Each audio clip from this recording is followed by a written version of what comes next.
خواجہ ہند وہ دربار ہے اعلیٰ تیرا، کبھی محروم نہیں مانگنے والا تیرا۔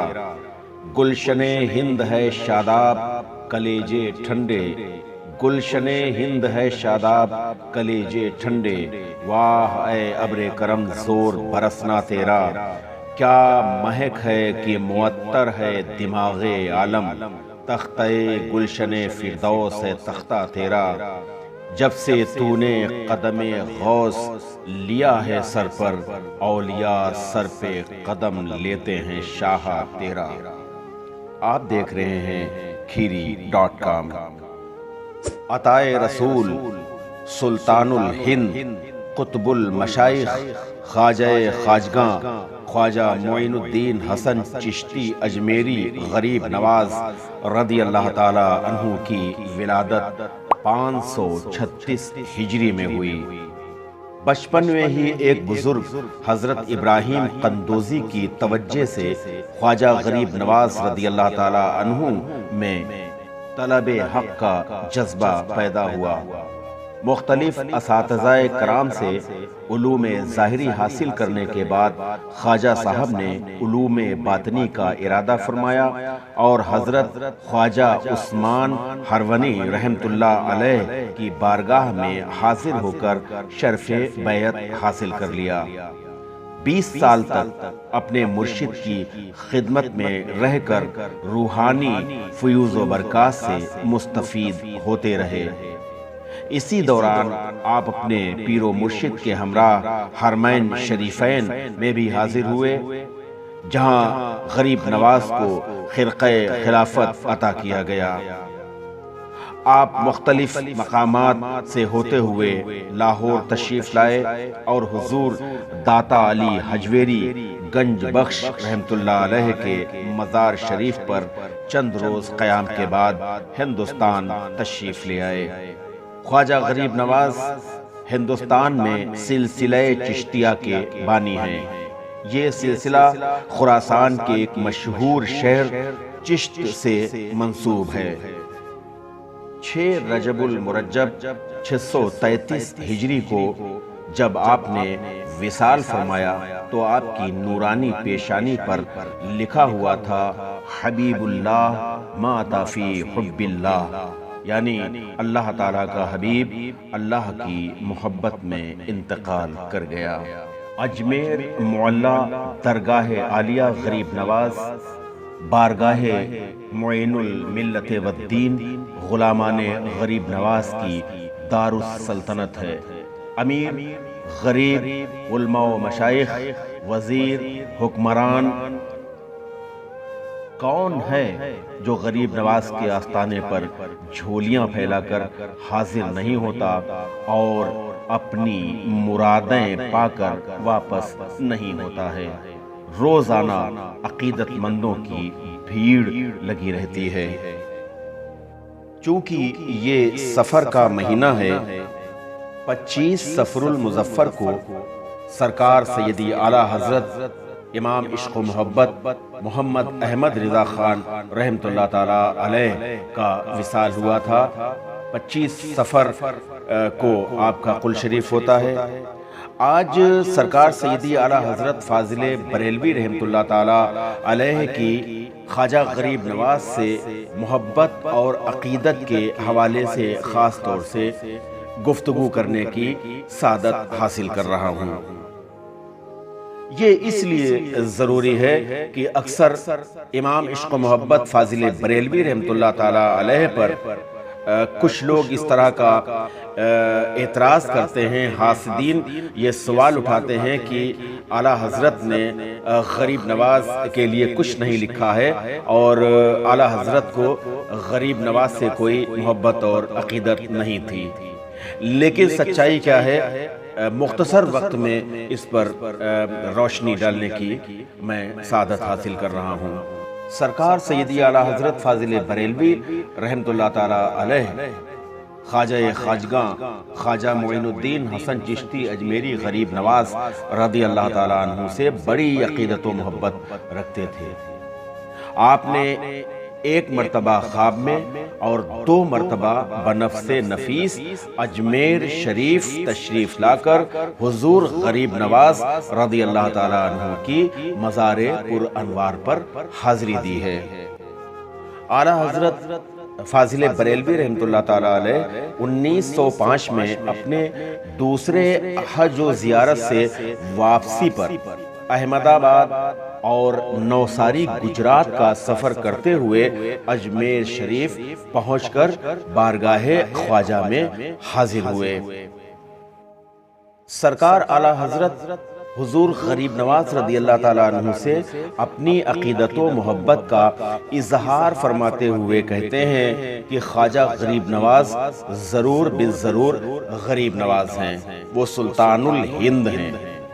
کسی نے سوال کیا کہ اگر کوئی مولوی اپنے مدرسے کے دروازے پر خلافت کے بورڈ پر، خلافت کی ٹوپی پر اور خلافت کی رسید پر فقط اجمیر لکھے تو کیا اجمیر کے ساتھ شریف لکھنا خلاف عقیدہ اہل سنت ہے کہ نہیں؟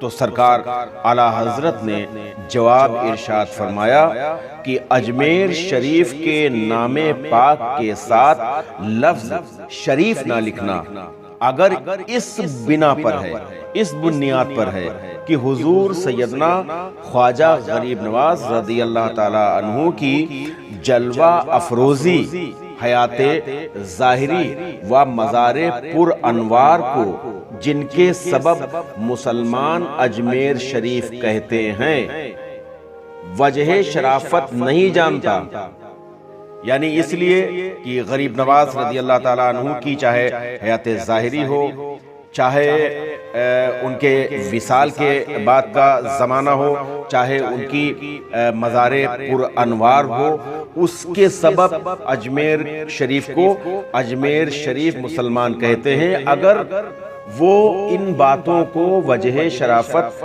نہیں جانتا ہے تو ایسا شخص گمراہ اور عدو اللہ یعنی اللہ کا دشمن ہے۔ یہ ہے اعلیٰ حضرت کی خواجہ غریب نواز رضی اللہ تعالیٰ عنہ سے محبت کی بات۔ آپ دیکھیے کہ اکثر عقیدت رکھنے والے حضرات بھی اجمیر شریف کو صرف اجمیر یا اجمیر کہا کرتے ہیں، جبکہ اعلیٰ حضرت نے فرمایا کہ اگر کوئی شخص ایسا کہہ رہا ہے اور اس بنا پر کہہ رہا ہے کہ غریب نواز رضی اللہ تعالیٰ عنہ کی موجودگی، ان کی حیات ظاہری اور ان کے مزار پر انوار کو وجہ شرافت نہ سمجھ کر کہہ رہا ہے تو وہ شخص عدو اللہ ہے یعنی اللہ کا دشمن ہے۔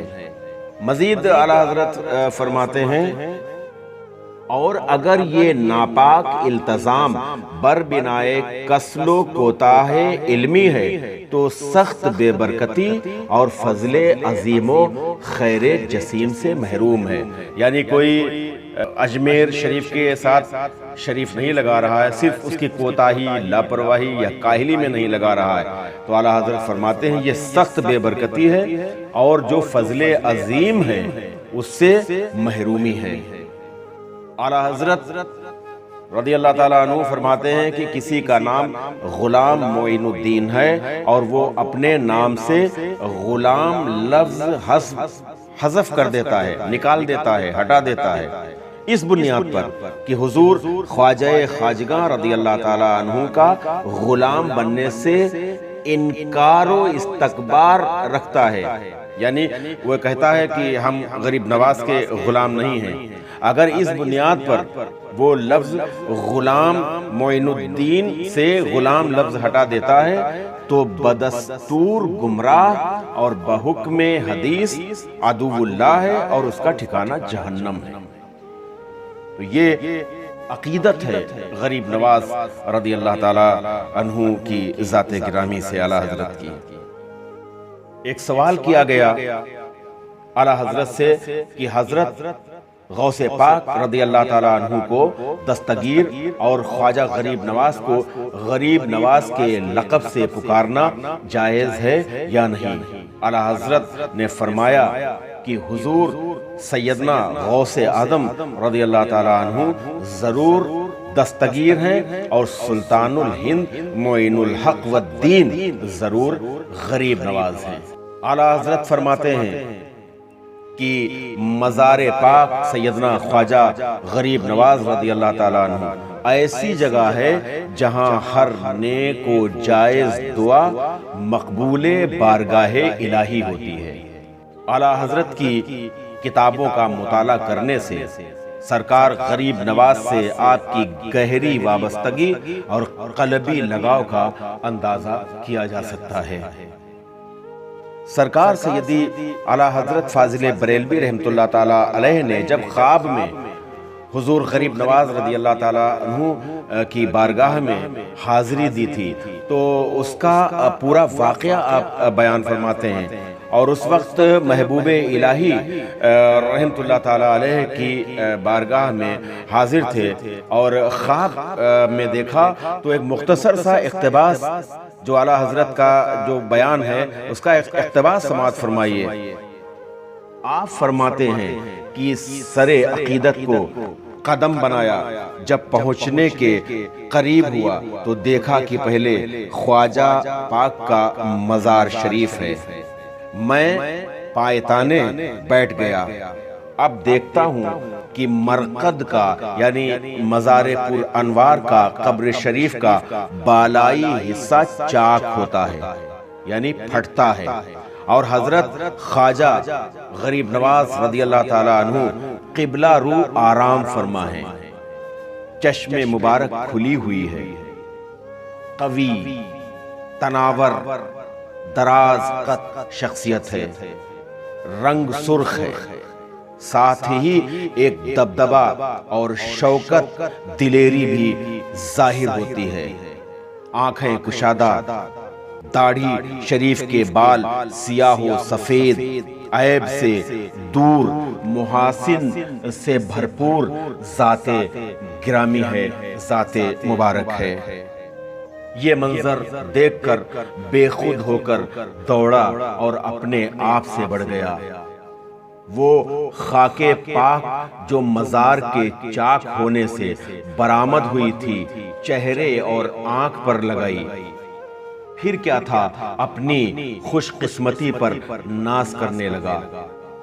میں سورہ کہف کی تلاوت کرنے لگا، وہاں پر موجود مجاور تر شروع ہو گئے کہ نماز کا وقت ہے اور اس شخص نے تلاوت کا باب کھول دیا ہے۔ میں نے اپنے دل میں کہا سبحان اللہ، ایک بندہ خواجہ کے سامنے تلاوت میں مصروف ہے اور ان کے دل پر کیوں گراں گزر رہا ہے۔ اس خیال کا دل میں آنا تھا کہ غریب نواز کے لب اقدس پر تبسم کی شیرینی نمایاں ہو جاتی ہے، گویا مجھے اشارہ فرما رہے ہیں کہ انہیں چھوڑ دو، تم پڑھو، اور خبردار اے فقیر ان کی بات کا خیال نہ کرنا۔ اعلیٰ حضرت فرماتے ہیں اس التفات کی تلاوت نے میرے دل سے ان ترشرو بول کی یعنی جو سخت جو بول تھے ان کی تلخی کو مٹا دیا۔ سورہ کہف پڑھتے پڑھتے میری آنکھ کھل گئی اور وہ باب بند ہو گیا۔ اعلیٰ حضرت نے جب یہ خواب دیکھا تھا تو اس وقت آپ کی آنکھیں دکھ رہی تھیں اور ذوف بصارت کی پریشانی تھی، دکھائی کم پڑتا تھا، لیکن یہ جب خواب دیکھا تو یہ دونوں پریشانیاں اللہ کے فضل سے اور غریب نواز کے نظر کرم سے دور ہو چکی تھیں۔ ناظرین دیکھتے رہیے کھیری.com اور گزارش ہے کہ آپ کھیری.com کو سبسکرائب کریں۔ اللہ حافظ۔